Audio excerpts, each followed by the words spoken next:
Google ഡോർക്കിംഗ് പഠിച്ചിരുന്നാൽ നിങ്ങൾക്ക് ഇതുപോലുള്ള പല ഉപയോഗങ്ങളും ഉണ്ടാവാം.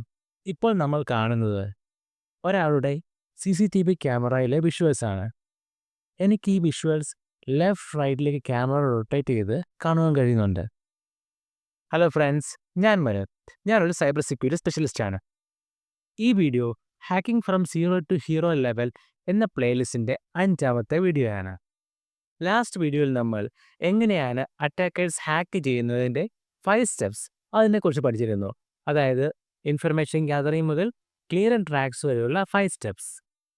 എന്നാൽ ഈ വീഡിയോയിൽ നമ്മൾ ചെയ്യാൻ പോകുന്നത് ഇതിൻ്റെ പ്രാക്ടിക്കൽ അപ്രോച്ചാണ്.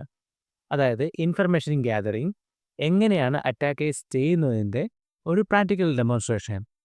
ഇതിനു വേണ്ടി നമ്മൾ ഉപയോഗിക്കുന്ന മെത്തേഡ് എന്ന് പറയുന്നത് ഗൂഗിൾ ഡോർക്കിംഗ് എന്ന മെത്തേഡാണ്. ഈ ഒരു മെത്തേഡ് നിങ്ങളുടെ ഡേ ടു ഡേ ലൈഫിൽ പോലും നിങ്ങൾക്ക് ഉപകാരപ്പെടുന്നതാണ്. അതുകൊണ്ട് ശ്രദ്ധിച്ചു നോക്കുക. അപ്പോൾ നമുക്ക് വീഡിയോയിലേക്ക് കിടക്കാം. അപ്പോൾ നമ്മൾ ആദ്യമേ ചെയ്യാൻ പോകുന്നത് നിങ്ങളുടെ റിയൽ ലൈഫിൽ അല്ലെങ്കിൽ നിങ്ങളുടെ ഡെയിലി ലൈഫിൽ നിങ്ങൾക്ക് വളരെയേറെ യൂസ്ഫുൾ ആകുന്ന ചില കമാൻഡ്സ് പരിചയപ്പെടുന്നതാണ്. അതിനായി നിങ്ങളുടെ ഗൂഗിൾ സെർച്ച് എഞ്ചിനിലേക്ക് നിങ്ങൾ ചെല്ലുക. ഇവിടെ നമ്മളുടെ ഫസ്റ്റ് കമാൻഡായ സൈറ്റ് കമാൻഡ് ഉപയോഗിക്കാൻ പോവുകയാണ്. അതിനു മുമ്പായി തന്നെ നോർമലി നമ്മൾ സെർച്ച് ചെയ്യുന്ന പോലെ ഞാൻ Amazon.com എന്ന് സെർച്ച് ചെയ്യുകയാണ്. ഇപ്പോൾ നമുക്ക് കാണാൻ പറ്റുന്നത് എന്താണ്?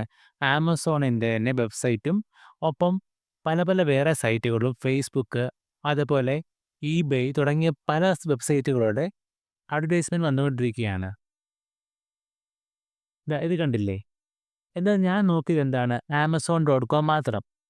എന്നാൽ ഇവിടെ ഞാൻ ഇപ്പോൾ eBayയും സെർച്ച് ചെയ്യുകയാണ്. eBay സെർച്ച് ചെയ്തപ്പോഴോ എനിക്ക് ഇൻസ്റ്റാഗ്രാമിൻ്റെയും എക്സിൻ്റെയും അങ്ങനെ പല പല ഇൻഫർമേഷൻസ് വന്നുകൊണ്ടിരിക്കുകയാണ്. എന്നാൽ സൈറ്റ് കമാൻഡ് എന്ന് പറയുന്ന ഗൂഗിൾ ഡോർക്കിംഗ് കമാൻഡ് ഉപയോഗിക്കുകയാണെങ്കിൽ നമ്മൾ ഫസ്റ്റ് ഓഫ് ഓൾ ഏത് ഗൂഗിൾ ഡോർക്കിംഗ് കമാൻഡ് ആണെങ്കിലും അത് ഉപയോഗിച്ചതിന് ശേഷം ഒരു ഫുൾ കോളൻ അവിടെ ഉപയോഗിക്കണം. പിന്നീടാണ് ഇവിടെ ഞാൻ eBay.com ഉപയോഗിച്ചിട്ടുള്ളത്. ഇപ്പോൾ നോക്കുകയാണെങ്കിലോ നിങ്ങൾ കാണുന്നതെല്ലാം eBayയുടെ സൈറ്റ് മാത്രമാണ്. വേറൊരു സൈറ്റിൻ്റെ ഇൻഫർമേഷൻസും വരുന്നില്ല. നിങ്ങൾക്ക് ഡയറക്റ്റ്ലി സെർച്ച് ചെയ്ത് കണ്ടുപിടിക്കാൻ പറ്റാത്ത എല്ലാ വെബ് പേജസും ഇവിടെ വന്നിട്ടുണ്ട്. അതായത് eBay എന്ന വെബ്സൈറ്റിൽ ധാരാളം തന്നെ സബ് പേജസുകളുണ്ട്. എന്നാൽ നോർമലി നിങ്ങൾ ഈ പേജുകളെല്ലാം വിസിറ്റ് ചെയ്യണമെന്നില്ല. എന്നാൽ ഈ പേജസ് എല്ലാം ഡയറക്റ്റ്ലി നിങ്ങൾക്ക് ഇപ്പോൾ വിസിബിൾ ആയിട്ടുണ്ട്. താഴേക്ക് നോക്കിയാൽ 10 പേജസിലേക്കുള്ള വെബ് ഇൻഫർമേഷൻസ് കാണാൻ പറ്റുന്നുണ്ട്. എന്നാൽ ഈ എല്ലാ പേജസിൽ പോയാലും നമുക്ക് eBayയുടെ അല്ലാതെ മറ്റൊരു ഇൻഫർമേഷൻസും ഇവിടെ കാണാൻ കഴിയുകയില്ല. സൈറ്റ് കമാൻഡിൻ്റെ ഉപയോഗം എന്താണെന്ന് വെച്ചാൽ നമുക്ക് ആ ഒരു പർട്ടിക്കുലർ സൈറ്റ് നമ്മളിപ്പോൾ സൈറ്റ് എന്ന് പറഞ്ഞ ഡോർക്കിംഗ് കമാൻഡ് ഉപയോഗിച്ചു. അതിനുശേഷം വെബ്സൈറ്റിൻ്റെ പേര് കൊടുക്കുകയാണെങ്കിൽ ആ സൈറ്റിനെ കുറിച്ചുള്ള എല്ലാ ഇൻഫർമേഷൻസും നമുക്ക് കിട്ടുന്നതാണ്. ഇപ്പോൾ ഈ സൈറ്റിൽ എനിക്കൊരു പ്രത്യേക പ്രൊഡക്റ്റ് ഉണ്ടോ ഇല്ലയോ എന്നറിയണം. അപ്പോൾ ഞാൻ എന്താണ് ചെയ്യാൻ പോകുന്നത് ശ്രദ്ധിച്ചു നോക്കൂ. ഇവിടെ നമ്മൾ സൈറ്റ് എന്ന ഗൂഗിൾ ഡോർക്കിംഗ് കമാൻഡ് ഉപയോഗിച്ചു. അതിനുശേഷം വെബ്സൈറ്റിൻ്റെ പേര് കൊടുത്തു. പിന്നീട് ഇപ്പോൾ എനിക്ക് വേണ്ട പ്രൊഡക്റ്റ് എന്താണോ അത് ഞാനിവിടെ ഡബിൾ കോട്ട്സിൽ കൊടുക്കുകയാണ്. ഇവിടെ ഞാൻ ഗാന്ധി എന്നാണ് കൊടുത്തിട്ടുള്ളത്. അപ്പോൾ എന്ത് പറ്റി? ഗാന്ധിജിയുടെ പഴയ ഫോട്ടോസും അതുപോലെയുള്ള എന്തെങ്കിലും കളക്ഷൻസും എല്ലാം ഇവിടെ കാണിക്കുന്നുണ്ട്. ഇപ്പോൾ ഇത് തന്നെ നിങ്ങൾക്ക് പല പല വെബ്സൈറ്റുകളിൽ ട്രൈ ചെയ്ത് നോക്കാം. നിങ്ങൾക്കിപ്പോൾ ഒരു വെബ്സൈറ്റിൽ കയറി ഒരു പ്രൊഡക്റ്റ് സെർച്ച് ചെയ്യണമെങ്കിൽ നിങ്ങൾക്ക് ഇതേ മെത്തേഡ് ട്രൈ ചെയ്ത് നോക്കാം. ഇവിടെ ഇപ്പോൾ ഞാൻ ചെയ്യുന്നത് നിങ്ങൾക്ക് ഡെയിലി യൂസ് ചെയ്യാൻ പാകത്തിനുള്ള ഒരു മെത്തേഡാണ്. ഇവിടെ ഞാൻ eBay.com സെർച്ച് ചെയ്തതിന് ശേഷം കരിയർ എന്ന് കൊടുത്തു. അപ്പോൾ നിങ്ങൾക്ക് ഡയറക്റ്റായിട്ട് ആ കരിയർ പേജിലേക്ക് എത്താൻ പറ്റി. ഇതേപോലെ നമുക്ക് വേണ്ട ജോബിൻ്റെ കേസ് ഏതാണെന്നോ അത് വെച്ച് വരെ സെർച്ച് ചെയ്യാൻ പറ്റും. ഇവിടെ ഞാൻ കാണിക്കുന്നതെല്ലാം നിങ്ങൾക്ക് ഡെയിലി ലൈഫിൽ ഉപയോഗപ്പെടുന്ന രീതിയിലുള്ള കാര്യങ്ങളാണ്. എന്നാൽ അറ്റാക്കറുടെ രീതിയിലേക്ക് ഇത് മാറ്റുവാൻ പറ്റും. അടുത്ത ഇമ്പോർട്ടൻ്റ് ആയ കമാൻഡ് പഠിക്കാൻ മുമ്പായി ഞാൻ നോർമലി ഒരു ബുക്ക് സെർച്ച് ചെയ്ത് നോക്കുകയാണ്. പോപ്പുലർ ബുക്സ് എന്ന് ഞാൻ സെർച്ച് ചെയ്യുമ്പോൾ എനിക്ക് പല പല ബുക്കുകളുടെ പേര് കിട്ടുന്നുണ്ട്. അതിലൊരു ബുക്കിൻ്റെ പേര് ഞാനിപ്പോൾ നോക്കിയിട്ട് അത് മറ്റൊരു ഗൂഗിൾ ഡോർക്കിംഗ് കമാൻഡ് വെച്ച് എങ്ങനെ സെർച്ച് ചെയ്യാമെന്ന് നിങ്ങളെ പഠിപ്പിച്ചു തരാം. ഇതാണ് ആ ബുക്ക് ഞാൻ സെലക്ട് ചെയ്തിരിക്കുന്നത്, ദ സീക്രട്ട് ഓഫ് സീക്രട്സ്. ഇനിയും അതിന് മുമ്പായി തന്നെ ഞാൻ മറ്റൊരു വാക്ക് ഉപയോഗിക്കാൻ പോവുകയാണ്. അതാണ് ഫയൽ ടൈപ്പ്. ഫയൽ ടൈപ്പ് എന്ന കീവേഡ് ഉപയോഗിച്ച് നമുക്ക് ഏത് ഫയൽ വേണമെങ്കിലും സെർച്ച് ചെയ്യാം. ഇവിടെ ഞാൻ സെർച്ച് ചെയ്യാൻ പോകുന്ന ഫയൽ ഒരു PDF ആണെന്നും അതിൻ്റെ പേര് ഇതാണെന്നുമാണ് ഞാൻ കൊടുത്തിരിക്കുന്നത്.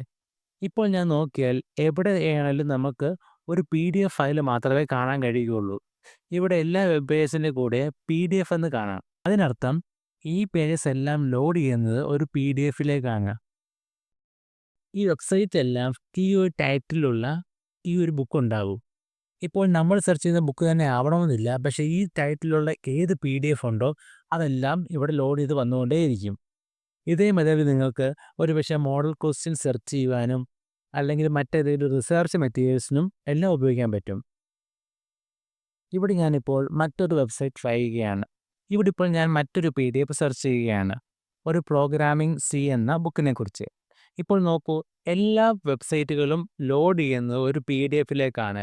ഇപ്പോൾ ഏത് ലിങ്കിൽ ക്ലിക്ക് ചെയ്താലും എനിക്ക് പ്രോഗ്രാമിംഗ് C റിലേറ്റഡ് ആയിട്ടുള്ള ഒരു PDF ഇവിടെ അവൈലബിൾ ആവും.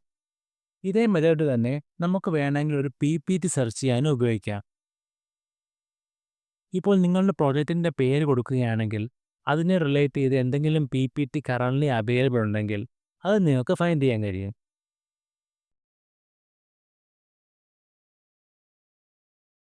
അടുത്തതായി വളരെ ഇമ്പോർട്ടൻ്റ് ആയിട്ടുള്ള ഒരു ഗൂഗിൾ ലോഗിൻ കമാൻഡാണ് InURL. ഇവിടെ ഞാനിപ്പോൾ ചെയ്തിരിക്കുന്നത് InURL പിന്നീട് admin.login എന്നൊരു പേരാണ് കൊടുത്തിരിക്കുന്നത്. ഇങ്ങനെ സെർച്ച് ചെയ്യുമ്പോൾ ഞാൻ ടാർഗറ്റ് ചെയ്യുന്നത് URLനെയാണ്. ഇപ്പോൾ ഈ ഒരു വെബ്സൈറ്റ് ശ്രദ്ധിച്ചു നോക്കൂ. ഞാൻ ഈ ഓപ്പൺ ചെയ്ത വെബ്സൈറ്റിൻ്റെ URLൽ admin പിന്നീട് login.php എന്ന 2 വാക്കുകൾ ഉണ്ടാവും. ഇവിടെ InURL എന്ന വാക്കിൻ്റെ മീനിങ് ഞാൻ കൊടുത്തിരിക്കുന്ന ടേംസ് അല്ലെങ്കിൽ വാക്ക് ഏത് URL വരുന്നോ ആ സൈറ്റ് ഫൈൻഡ് ചെയ്യുവാനാണ് ഇതിലൂടെ പറഞ്ഞിരിക്കുന്നത്. ഇപ്പോൾ ഞാൻ ഏത് സൈറ്റ് എടുത്ത് നോക്കിയാലും അവിടെ നമുക്ക് admin അതുപോലെ തന്നെ login.php എന്നൊരു വാക്ക് അവിടെ ഉണ്ടാവും. ഇങ്ങനെ അറ്റാക്കേഴ്സിന് പല വെബ്സൈറ്റിൻ്റെയും ലോഗിൻ പേജ് ഫൈൻഡ് ചെയ്യാൻ കഴിയും. ഇപ്പോൾ ഞാനൊരു പർട്ടിക്കുലർ വെബ്സൈറ്റ് കൊടുത്തിട്ട് അതിൻ്റെ ലോഗിൻ പേജ് ഇങ്ങനെ സെർച്ച് ചെയ്യുകയാണെങ്കിൽ എനിക്ക് ആ വെബ്സൈറ്റിൻ്റെ ലോഗിൻ പേജസും ഫൈൻഡ് ചെയ്യാൻ കഴിയും. ഇവിടെ നിങ്ങൾ മനസ്സിലാക്കേണ്ടത് ഇവിടെ നമ്മൾ ടാർഗറ്റ് ചെയ്യുന്നത് URLനെയാണ്. എന്നാൽ InURL എന്ന് പറയുന്ന ഈ ഒരു ഗൂഗിൾ ലോഗിൻ കമാൻഡിന് ഒരു പ്രശ്നമുണ്ട്. ഇവിടെ ഇപ്പോൾ ഞാനൊരു 3-4 ടേംസ് കൊടുക്കുകയാണെന്ന് വിചാരിക്കുക. എന്നാൽ ഈ 3-4 ടേംസുകൾ എല്ലാം തന്നെ ഫൈൻഡ് ചെയ്ത് നമുക്ക് വേണ്ട ഇൻഫർമേഷൻസ് അത് കൊണ്ടുതരികയില്ല. ഒരു എക്സാമ്പിളായി ഞാനിവിടെ ജോബ് ഓപ്പണിംഗ് ഇൻ കേരള എന്ന് കൊടുത്ത് സെർച്ച് ചെയ്യുകയാണ്. ഇപ്പോൾ സെർച്ച് ചെയ്യുമ്പോൾ എനിക്ക് കിട്ടുന്ന റിസൾട്ടിൽ ചിലപ്പോൾ കേരള ഉണ്ടാവാം, അല്ലെങ്കിൽ ഓപ്പണിംഗ് ഇൻ കേരള ഉണ്ടാവാം, അല്ലെങ്കിൽ ഓപ്പണിംഗ് ഇൻ IT ഉണ്ടാവാം. എന്നാൽ ഈ പറയുന്ന എല്ലാ വാക്കുകളും അവിടെ ഉണ്ടാവണമെന്ന് ഒരു ഉറപ്പുമില്ല. ഇവിടെ നോക്കൂ, ഇവിടെ കേരള ഫ്രഷേഴ്സ് IT ജോബ്സ് ഉണ്ട്. അതേപോലെ തന്നെ എല്ലായിടത്തും അതേ റിസൾട്ട് ഉണ്ടാവണമെന്നില്ല. ഇതാണ് ഈ ഒരു InURLൻ്റെ പ്രോബ്ലം. ഇവിടെ നമ്മൾ സെർച്ച് ചെയ്യുന്ന കണ്ടൻസ് എല്ലാം തന്നെ റിസൾട്ടിൽ വരണമെന്നില്ല. എന്നാൽ നമ്മൾ സെർച്ച് ചെയ്യുന്ന ടേംസ് എല്ലാം തന്നെ URL വരണമെന്നുണ്ടെങ്കിൽ നമ്മളിവിടെ ചെറിയൊരു മാറ്റം വരുത്തിയാൽ മതി. ഇവിടെ InURL പകരം All in URL കൊടുക്കുകയാണെങ്കിൽ നമ്മൾ സെർച്ച് ചെയ്യുന്ന ടേംസ് എല്ലാം തന്നെ URL ഉണ്ടെങ്കിൽ മാത്രമേ അത് റിസൾട്ട് ഫൈൻഡ് ചെയ്യുകയുള്ളൂ. ഇവിടെ ഇപ്പോൾ ഞാൻ നോക്കുമ്പോൾ എനിക്ക് കാണാൻ പറ്റുന്നത് 0 റിസൾട്ടാണ്. അതിന് കാരണം അങ്ങനൊരു കണ്ടൻ്റുള്ള വെബ് പേജ് ഇല്ല. എന്നാൽ ഞാൻ ചെറിയ മാറ്റം വരുത്തി നോക്കുകയാണെങ്കിൽ അങ്ങനത്തെ കണ്ടൻ്റുള്ള വെബ്സൈറ്റ് ഉണ്ടെങ്കിൽ അത് മാത്രം ഫൈൻഡ് ചെയ്യും. ഇവിടെ ഞാൻ ചെറിയ മാറ്റം വരുത്തിയപ്പോൾ ഞാൻ സെർച്ച് ചെയ്ത കണ്ടൻസ് എല്ലാം ഉള്ള ഒരു വെബ് പേജ് ഫൈൻഡ് ചെയ്യാൻ പറ്റി. ഇതാണ് ഓൾ ഇൻ URLൻ്റെ പ്രത്യേകത. മറ്റൊരു ഇമ്പോർട്ടൻ്റ് ആയിട്ടുള്ള ഗൂഗിൾ ലോഗിൻ കമാൻഡാണ് InTitle. ഇവിടെ നമ്മൾ ടാർഗറ്റ് ചെയ്യുന്നത് ടൈറ്റിലിനെയാണ്. പ്രീവിയസ് കേസ് InURL നമ്മൾ ടാർഗറ്റ് ചെയ്തത് URL കണ്ടന്റിനെയാണ്. എന്നാൽ ഇവിടെ ഞാനിപ്പോൾ InTitle സെക്കൻഡ് ഹാൻഡ് ബുക്ക് എന്ന് സെർച്ച് ചെയ്യുകയാണെങ്കിൽ ഏതെങ്കിലും ഒരു വെബ്സൈറ്റിൽ ഇങ്ങനെ ടൈറ്റിൽ ഉണ്ടെങ്കിൽ മാത്രമേ അത് ഡിസ്പ്ലേ ചെയ്യുകയുള്ളൂ. നമുക്ക് കിട്ടുന്ന റിസൾട്ടിൽ ഏതെങ്കിലും ഒരു വെബ്സൈറ്റ് എടുത്തു നോക്കാം. ഈ ഒരു വെബ്സൈറ്റ് നോക്കുകയാണെങ്കിൽ ഇവിടെ നമുക്ക് ടൈറ്റിലായിട്ട് നമ്മൾ കൊടുത്ത സെർച്ച് കീവേഡ് ഉണ്ടാവും, സെക്കൻഡ് ഹാൻഡ് ബുക്ക്. അതാണ് InTitleൻ്റെ ഉപയോഗം. നമുക്ക് ഏതെങ്കിലും ഒരു കണ്ടന്റ് സെർച്ച് ചെയ്യണമെങ്കിൽ അതിനെ ടൈറ്റിൽ ബേസ് സെർച്ച് ചെയ്യാനാണ് ഇൻ ടൈറ്റിൽ ഉപയോഗിക്കുന്നത്. അതേപോലെ നമുക്ക് ഇവിടെ ചെറിയ മാറ്റം വരുത്തുകയാണെങ്കിൽ അതിനെ ഓൾ ഇൻ ടൈറ്റിൽ എന്നാക്കാൻ പറ്റും. പ്രീവിയസ് കേസ് ഇൻ URL ഞാൻ പറഞ്ഞ പോലെ തന്നെ ഇൻ ടൈറ്റിലും ഒരു ലിമിറ്റേഷൻ ഉണ്ട്. ഇത് എല്ലാ കണ്ടന്റും എല്ലാ വേർഡ്സും വെച്ച് സെർച്ച് ചെയ്ത് ഫൈൻഡ് ചെയ്യുകയില്ല.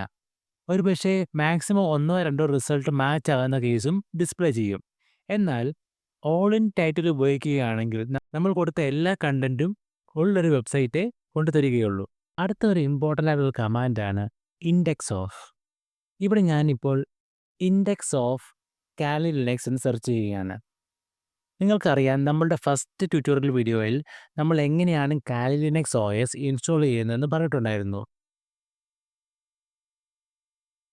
ഇവിടെ അതേ OSൻ്റെ ഇപ്പോൾ ഈ ഒരു വെബ്സൈറ്റ് നോക്കിയാൽ നമുക്ക് ലേറ്റസ്റ്റ് വേർഷനാണ് കാണാൻ പറ്റുക. ഇവിടെ ഞാനിപ്പോൾ ഇൻഡെക്സ് ഓഫ് പിന്നീട് ഫുൾ കോഡ്സ് കാലി ലിനക്സ് എന്ന് സെർച്ച് ചെയ്യുകയാണെങ്കിൽ നമുക്ക് ഈ ഒരു വെബ്സൈറ്റിൻ്റെ ഇൻഡെക്സ് ഫയൽ കാണാൻ പറ്റും. അതായത് ഓപ്പൺ ഡയറക്ടറീസ്. ഈ ഒരു ഡയറക്ടറിയിലാണ് നമ്മളുടെ എല്ലാ കാലി ലിനക്സിൻ്റെ വേർഷൻസും സേവ് ചെയ്തിരിക്കുന്നത്.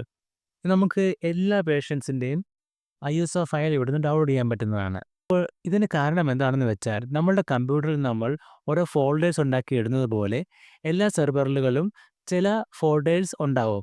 ചില ഫോൾഡർ പബ്ലിക്ലി അവൈലബിൾ ആയിരിക്കും. എന്നാൽ ചില കേസിൽ അങ്ങനെ പബ്ലിക്ലി അവൈലബിൾ ആയി വെക്കേണ്ട കാര്യമുണ്ടാവില്ല.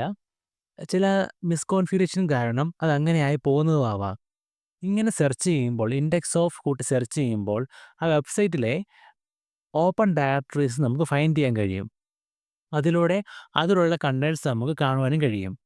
ഇവിടെ ഞാനിപ്പോൾ index of game of Thrones search ചെയ്തപ്പോൾ ഏതോ വെബ്സൈറ്റിൽ ഇത് കണ്ടൻറ്റ് സേവ് ചെയ്തിരിക്കുന്നത് കാണാൻ പറ്റി. എനിക്ക് അവിടുന്ന് വേണമെങ്കിൽ ഈ ഒരു സീരീസ് ഡൗൺലോഡ് ചെയ്യാനും കഴിയും. ഇതേപോലെ നമുക്ക് പല കാര്യങ്ങൾ സെർച്ച് ചെയ്യാം. Index of Hollywood movies, index of books, ഇങ്ങനെ സെർച്ച് ചെയ്യുമ്പോൾ പല പല ബുക്സുകൾ സേവ് ചെയ്തിരിക്കുന്ന ഏതെങ്കിലും ഒരു സെർവറിൽ നമുക്ക് ആക്സസ് കിട്ടും. നമുക്ക് വേണ്ട ഡാറ്റ നമുക്ക് അവിടുന്ന് ഡൗൺലോഡ് ചെയ്യാനും കഴിയും. എന്നാൽ ഈ ഒരു കേസിൽ ഒരുപക്ഷെ അവർ ഈ ഒരു കണ്ടന്റ് പബ്ലിക്കലി അവൈലബിൾ ആക്കിയതാവാം. ചില വെബ്സൈറ്റുകൾ മിസ്കോൺഫിഗറേഷൻ കൊണ്ട് കണ്ടന്റ് പബ്ലിക് ആവുകയും ചെയ്യാറുണ്ട്. എന്നാൽ അറ്റാക്കേഴ്സ് അവരുടെ എന്തെങ്കിലും ഒരു ദുഷ്ട താല്പര്യങ്ങൾക്ക് വേണ്ടിയായിരിക്കാം ഇതുപോലുള്ള കമാൻഡ്സ് ഉപയോഗിക്കുക. നിങ്ങൾക്ക് ഇതുപോലുള്ള പല യൂസ്ഫുൾ കേസുകളിലും ഗൂഗിൾ ഡോർക്കിംഗ് കമാൻഡ് ഉപയോഗിക്കാവുന്നതാണ്. ഇനി ഞാനൊരു ഇൻട്രസ്റ്റിംഗ് ആയിട്ടുള്ളൊരു കേസ് കാണിച്ചു തരാം. ഇപ്പോൾ ഞാൻ ചെയ്യാൻ പോകുന്നത് ഇൻ URL വ്യൂ SHTML പിന്നീട് നെറ്റ്വർക്ക് ക്യാമറ തുടങ്ങിയ ഒരു കീവേഡ് ഉപയോഗിച്ചിരിക്കുകയാണ്. ഇവിടെ ഇപ്പോൾ ഞാൻ ഉപയോഗിക്കാൻ പോകുന്നത് in URL SHTML view network camera എന്നൊരു ഗൂഗിൾ ഡോർക്കിംഗ് കമാൻഡ് കോമ്പിനേഷനാണ്. ഇതിലൂടെ ഞാൻ ടാർഗറ്റ് ചെയ്യുന്നത് ഏതെങ്കിലും ഒരു നെറ്റ്വർക്ക് ക്യാമറ ശരിക്കും കോൺഫിഗർ ചെയ്യാതെ പബ്ലിക്കലി അവൈലബിൾ ആയിട്ടുണ്ടെങ്കിൽ അത് ഫൈൻഡ് ചെയ്യുവാനാണ്. ഇവിടെ ഇങ്ങനെ ചെയ്തപ്പോൾ എനിക്ക് ഗൂഗിളിൽ പബ്ലിക്കലി അവൈലബിൾ ആയിട്ടുള്ള പ്രോപ്പർലി കോൺഫിഗർ ചെയ്യാത്ത ചില വെബ്സൈറ്റുകൾ കാണാൻ പറ്റി. ഈ ഒരു വെബ്സൈറ്റ് നോക്കൂ. എനിക്ക് ആ ലൈവ് ക്യാമറ ആക്സസ് ചെയ്യുവാനും അതിലുള്ള ലെഫ്റ്റ് റൈറ്റ് വ്യൂസ് എല്ലാം കാണുവാനും കഴിയുന്നുണ്ട്. ഇങ്ങനെ പബ്ലിക്കലി അവൈലബിൾ ആയിട്ടുള്ള ചില ട്രാഫിക് ക്യാമറാസോ റെസ്റ്റോറൻറ്റ് ക്യാമറാസോ എല്ലാം തന്നെ നമുക്ക് കാണുവാനും കഴിയുന്നതാണ്. ഈ ഒരു കമാൻഡ് ഉപയോഗിക്കുമ്പോൾ SHTML എന്നുള്ള പേജ് ഫൈൻഡ് ചെയ്ത് അത് പബ്ലിക്കലി അവൈലബിൾ ആയിട്ടുള്ള ഏതെങ്കിലും ഒരു സെർവറിലാണെങ്കിൽ നമുക്ക് ഫൈൻഡ് ചെയ്യാൻ കഴിയും. അപ്പോൾ ഫ്രണ്ട്സ്, നിങ്ങൾക്ക് എന്താണ് ഗൂഗിൾ ഡോർക്കിംഗ് കമാൻഡ് എന്ന് മനസ്സിലായെന്ന് ഞാൻ കരുതുന്നു.